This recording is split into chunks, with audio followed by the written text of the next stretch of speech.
নমস্কার, কেমন আছো সবাই? আশা করছি সবাই অনেক ভালো আছো, সুস্থ আছো। আমার নতুন একটা ভিডিওতে তোমাদের সকলকে জানাই অনেক স্বাগত। পুজো বলতে বলতে চলেই এলো। এই তো গণেশ পুজো সবেমাত্র শেষ হলো। এই যে মনে হচ্ছিল যেন এই কয়েকদিন আগে আমার ভাড়া বাড়িতে গণেশ পুজো হবে। সব কিছু দুজন মিলে ঠিকঠাকভাবে গুছিয়ে সব কিছু করতে পারবো কি না সেই নিয়ে একটুখানি চিন্তাতেই ছিলাম।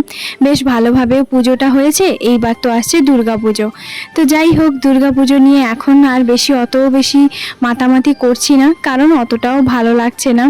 যাই হোক, যা কিছু সিচুয়েশান এখন পর্যন্ত চলছে সে আর কি বলবো। তো সত্যি কথা বলতে সেই জন্য এখন আর আগের মতন অত কিছু ভাবছি না। দেখা যাক, যা হবে তখন পরে দেখা যাবে। তো যাই হোক, এদিকে সকালবেলা ঘর ঝাড় দেওয়া, ঘর মোছা এগুলো কমপ্লিট করে জামা কাপড়গুলো আগের দিনের ছিল সেগুলো জামা কাপড়গুলো কেচে নিয়েছি। আমি আবারও কিন্তু আমার একটা ডেইলি মর্নিং রুটিন তোমাদের সঙ্গে শেয়ার করব। আজকে সকালবেলা থেকে সন্ধেবেলা কি করছি না করছি সবটাই এই ব্লগে তোমরা দেখতে পাবে। যাই হোক, জামা কাপড়গুলো কেচে ধুয়ে ভালো করে তো শুকিয়ে দিয়ে এসেছি ছাদে।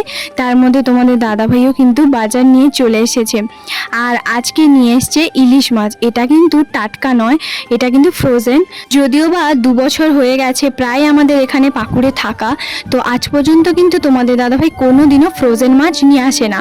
তো যাই হোক, আজকে কিন্তু বললো যে একটুখানি ফ্রোজেন মাছ আমি দেখতে পেয়েছি, কারণ আজকে বাজারে খুব একটা ভালো মাছ পাওয়া যায়নি।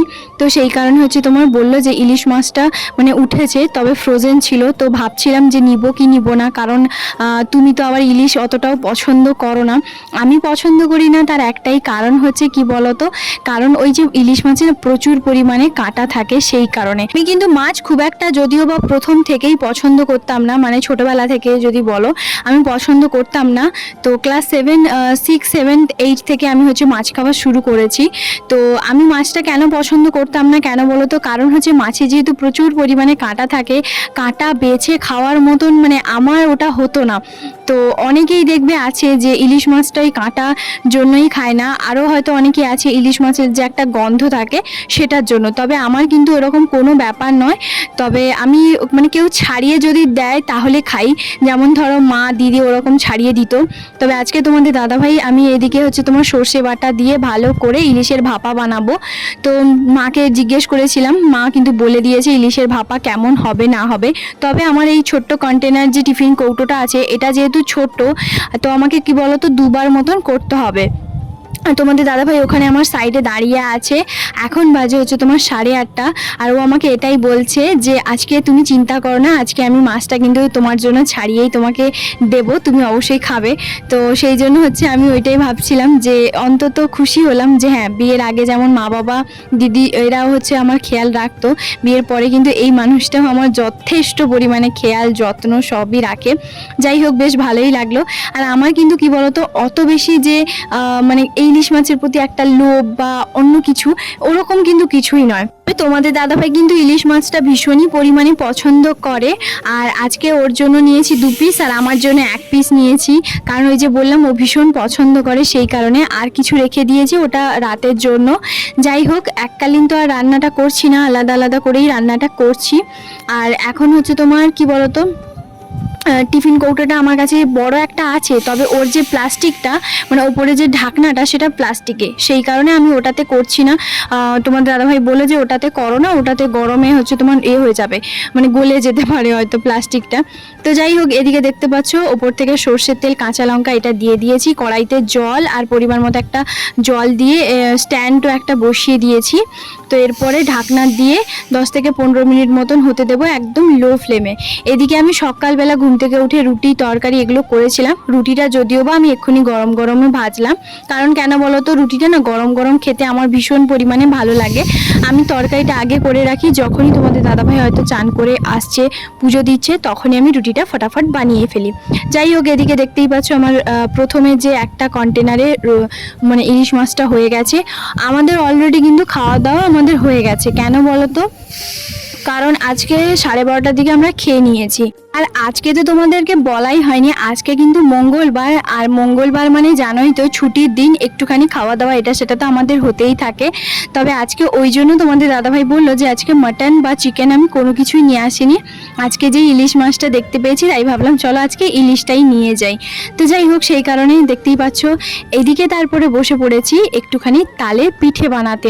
মনে আছে তালটা যে কিনেছিলাম, সেই তালের পাল্পটা অনেকটা পরিমাণে ফ্রিজে কিন্তু রাখা আছে ভাবিদের হচ্ছে তোমার নিচের রুমে, কারণ আমাদের তো ফ্রিজ নেই। আর আমরা হচ্ছে কি বলতো ওখানেই হচ্ছে তোমার রেখে দিয়ে আসি। তবে কি বলতো আমি খুব একটা না মানে বেশি জিনিস রাখি না, যদিও বা ওরা কিছু বলে না, তবে নিজের ওপর বারবার করতে করতে অসুবিধা হয়। আর ওই জন্যই হচ্ছে আমি সেরকম কোনো কিছুই রেখে আসি না, খুব অল্প যেগুলো হয়তো খুব দরকারি সেগুলোই কিন্তু রাখি। আর ওরা যেহেতু ভেজিটেরিয়ান, তো তার কারণে কি বলতো মাছ মাংস সব কিছু কিন্তু আমাকে একটু পরিমাণ মতন বুঝে শুনে রান্না করতে হয়। আর ওদের বাড়িতে ওসব অ্যালাউ নেই যে রাখতে হবে, বা আমি যেহেতু প্রথম থেকে ওটা জানতাম। তো যাই হোক, আমি ওই কোনো কারণে কি বলতো তরকারি যে কোনো কিছু একটা বানালে তখন একটুখানি বেশি করে হয়তো বানালাম, ওটা কি বলতো গরম করে করে আমাকে রাখতে হয়। মাটন বলো চিকেন বলো, খুব গরম পড়লে, শীতকালে তো কোনো অসুবিধেই হয় না, শীতকালে কোনো ব্যাপার থাকে না, তো থেকে যায়। যদিও বা আমাদের দেখবে খুব একটা কিন্তু বাসি তরকারি খাই না, কারণ তোমাদের দাদাভাই তো বেশি পছন্দই করে না বলতে পারো। দুপুরের তরকারি রাতেও যদি হয় সেটা হয়তো বলে পচা তরকারি, ওরকমটাই। আর আমারও অতটাও ভালো লাগে না, শুধু মাটনটা হয়তো হয় থাকে, আর চিকেনটা হলে আমরা 2-3 পিস যদি বেশি হয় তাহলে সেটা আমরা ফেলে দিই।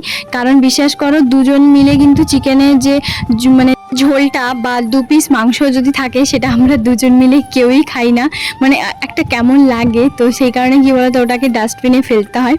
যাই হোক, অনেক কথাই হলো। এদিকে হচ্ছে তোমার আজকে করছি একটুখানি ভাপা পিঠে আর একটুখানি ফুলুরি, আর এইটা আছে আরও একটুখানি আছে। তবে ভাবি ওদের বাড়িতে মানে আমি বলেছি যে তোমরা একটু চাইলে নিতেই পারো, একটু কেন বেশি করেও নিতে পারো, কোনো অসুবিধে নেই যদি রুটি খাও।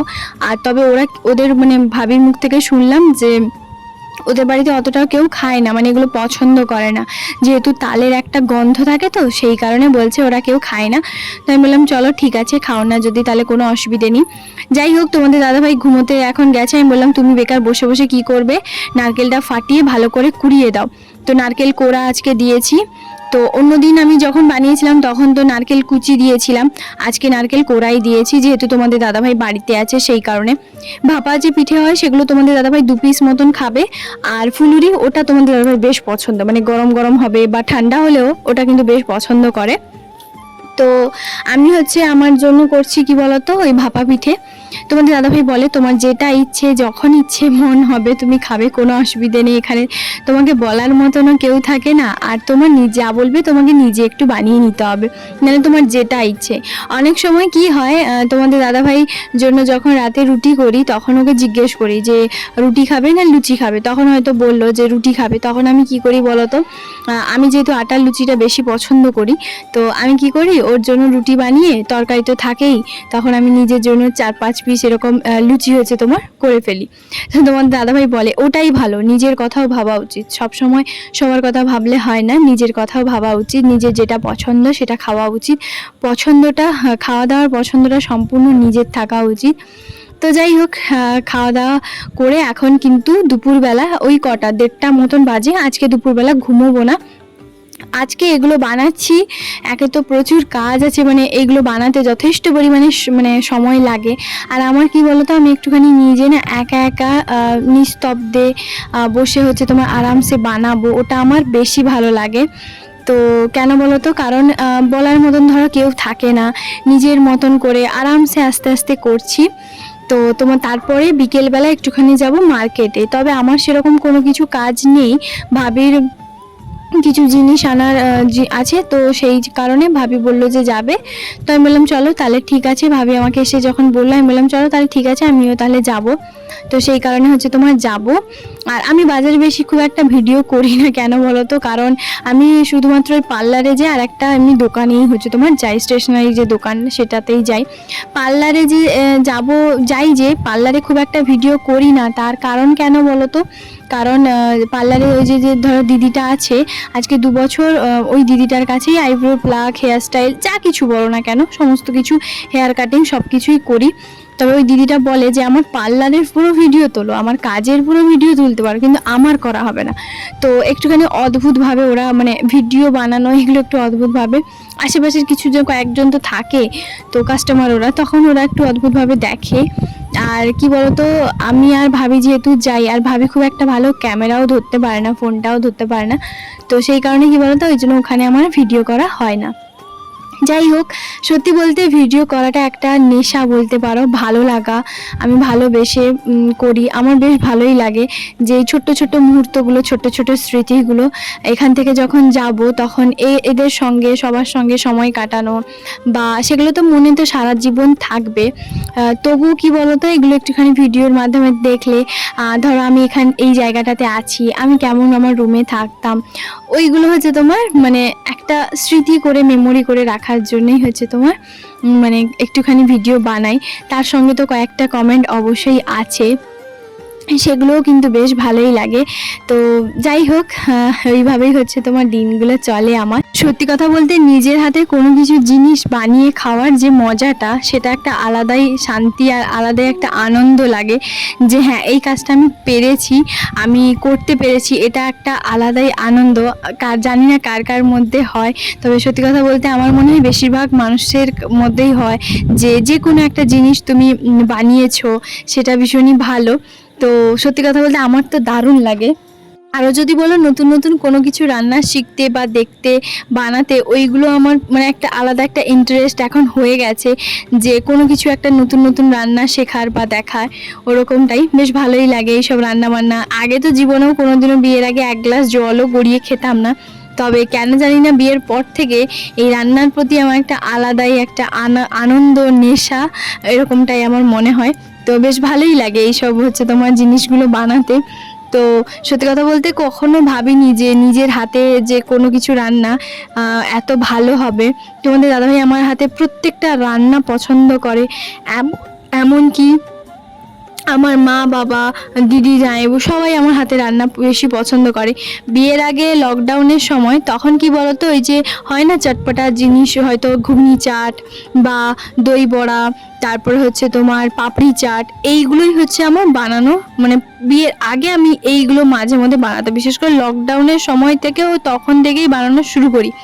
না হলে চিকেন, মাটন, মাছ, সবজি এগুলো কখনোই কোনোদিনও বানাইনি। আমার হাতে যদি প্রথম রান্না মানে আমি বলি, সেটা আমার দিদি আমাকে শিখিয়ে দিয়েছিল, ডিমের ঝোল, ওটাই ছিল আমার প্রথম রান্না। তো তারপরে আমি একবার সয়াবিন রান্না করেছিলাম, আর সয়াবিনটা মানে এতটা পরিমাণে আদা রসুনের গন্ধ ছিল, সে আর তোমাদেরকে কি বলবো। যাই হোক, তো এই দুটো রান্না আমার প্রথম জীবনে বলতে পারো। তো এখন যাই হোক, চলো এখন ভিডিওতে আসা যাক। অনেক গল্প তোমাদের সঙ্গে, মানে ভিডিওটা শুরু হলে মনে হয় তোমাদের সঙ্গে গল্পই করে যাই। যাই হোক, এদিকে আমার সব পিঠে হয়ে গেছে, মানে দই ভাপা পিঠে, দইয়ের নয় সরি, সুজির যে তালের ভাপা পিঠে, জাস্ট দারুণ হয়েছে জানো। আর তোমাদের সঙ্গে আমি পুরো ডিটেলসে শেয়ার করিনি, তার কারণ হচ্ছে এই ভিডিওটা আমি তোমাদের সঙ্গে আগে একবার শেয়ার করেছিলাম, মানে এই রেসিপিটা, সরি ভিডিওটা না, রেসিপিটা তোমাদের সঙ্গে আগে শেয়ার করেছিলাম, তাই এবার আর শেয়ার করলাম না। তো যাই হোক, এদিকে আমার সবগুলো পিঠে একদম ভালোভাবে তৈরি হয়ে গেছে, প্লেটে একটুখানি সাজিয়ে রাখছি। আমার বেশ ভালোই লাগে এরকম কোনো কিছু রান্না করে ছবি তুলতে, বেশ ভালোই লাগে। আর সাজিয়ে গুছিয়ে খাওয়ার পরিবেশন করাটাও একটা আর্ট বলতে পারো, সেটাও একটা মানে বেশ ভালোই লাগে করতে। যাই হোক, এদিকে আমার প্রায় আরও অনেক কটাই আছে। তোমাদের দাদাভাই ঘুম থেকে উঠে একটুখানি ওর অফিসের কিছু কাজগুলো করছিল, সঙ্গে পড়াশোনাও করছিল। ও তো জানো পড়তে বসে, তো আবার হচ্ছে পড়াটা স্টার্ট করেছে। বেশ কয়েকদিন হচ্ছে যেহেতু ওই ঠাকুর পুজো এইসব হচ্ছে তোমার কাজে ব্যস্ত ছিল, সেই কারণে কি বলতো পড়াশোনা করেনি। এখন ছাদে আমি যখন ভয়েস ওভারটা দিচ্ছি এত সুন্দর বাতাস হচ্ছে, আর এই ভিডিওটা ছিল ওই দিনকার গরমে, মানে ভাবতে পারছো কতটা পার্থক্য। যাই হোক, এদিকে করছি হচ্ছে তোমার ফুলুরি, আর এই ব্যাচটা আছে আর একটুখানি আছে ওরকমটাই। কারণ কেন বলো তো, সেই যে দুপুর 1টা থেকে শুরু করেছি, ভাবতে পারছো এখন বেলা মানে বিকেল 4টে, 4:30, 5টা বাজতে যায়। আর 5টা 15 দিকে আমি ভাবিকে বললাম যে বাজারে যাব। এখানে দেখতেই পাচ্ছ ফুলুরিগুলো একদম তৈরি হয়ে গেছে, নিচে ওদেরকেও কিছুটা দেবো। আর জাস্ট দারুণ হয়েছে, সত্যি ভীষণই ভালো হয়েছে। আর এদিকে তো ওই তো ভাপা পিঠেগুলো বানিয়েছিলাম বেশ অনেকটা পরিমাণে। চলো এখন বাজার থেকে ঘুরে আসি, তারপরে দেখা করছি। এক্ষুনি রান্নাবান্না করে দিয়ে একটুখানি মার্কেটে গেছিলাম। কি হয়েছে বলো তো, এই চোখটা দেখো আমার একটুখানি কেমন লাগছে না, চোখে হচ্ছে তোমার কি বলে পোকা ঢুকে গেছিলো পুরো মাঝ রাস্তাতে, জলের ঝাপটা। তা বাদে ভাবি হচ্ছে তোমার বের করেছিল, তারপর বাড়ি এসে বের হয়েছে কি হয়নি আমি জানিও না, তবে ভাবি ফুঁক টুক দিয়েছিল, মানে এরকম জোরে একটা ফুঁক এরকম করছিল। তারপরে জলের ঝাপটা জোরে জোরে নিয়েছি, মানে মনে তো হচ্ছে যে নেই, তবে কী বলো তো, মানে একটু হয় না আতঙ্ক থাকে, যে মনে হয় চোখটা যেন একটা খচখচ করছে এরকম একটা। তো এই হয় জানো তো, রাতে মানে চোখে না এই পোকামাকড়গুলো লাগে না, বড্ড বিরক্ত লাগে। যাই হোক, ভাবি হচ্ছে তোমার গেছিলো ওই ওদের যেহেতু গণেশ পুজোর দিন তিজ আছে, তো সেইগুলো একটুখানি মানে জিনিসপত্র আনতে গেছিলো। আর আমি নিয়ে এসছি এখানে এই যে 3টে টিপের পাতা, এগুলো জানেন তো, এই যে 3টে টিপের পাতা নিয়েছি। এগুলো সব জায়গায় 3টে হচ্ছে তোমার 10 টাকা, আমার বাড়ির ওই দিকেও নেয় এখানেও নেয়। আর দুটো এমনি ছোটো ছোটো এডিএসের কাজল পেন্সিল একসঙ্গে গেছি যখন নিয়ে নিয়েছি। আর এই হচ্ছে তোমার একটা ইয়াররিং নিয়েছি, এই যে বাটারফ্লাই, এটা দেখলাম দোকানে বেরিয়েছে মানে উপলক্ষে, এটা নিয়েছি। কেমন লাগছে ব্যাক ক্যামেরাতে দেখাচ্ছি। এদের এই একটা অভ্যেস, স্টেশনারি দোকানে যাও আর কোনো কিছু পছন্দ হবে না তা কী করে হয়, তাই না? এদিকে দেখতে পাচ্ছ এই কানেরটায় নতুন দেখলাম, তো বাটারফ্লাই নিয়ে এসছে, সামনেই হচ্ছে তোমার টাঙানো ছিল তাই ওটাই নিয়েছি। আর এদিকে তোমার দাদাভাই ময়দা সুজি এইগুলোই হচ্ছে তোমার নিয়ে এসেছিলো। তাহলে চলো বন্ধুরা, আজকের ভিডিওটা এখানেই শেষ করছি। কেমন লাগলো অবশ্যই একটা কমেন্ট করে জানাতে একদম ভুলবে না। দেখা হবে আবার একটা নতুন ব্লগে। সবাই খুব ভালো থাকবে, সুস্থ থাকবে। Tata, good night.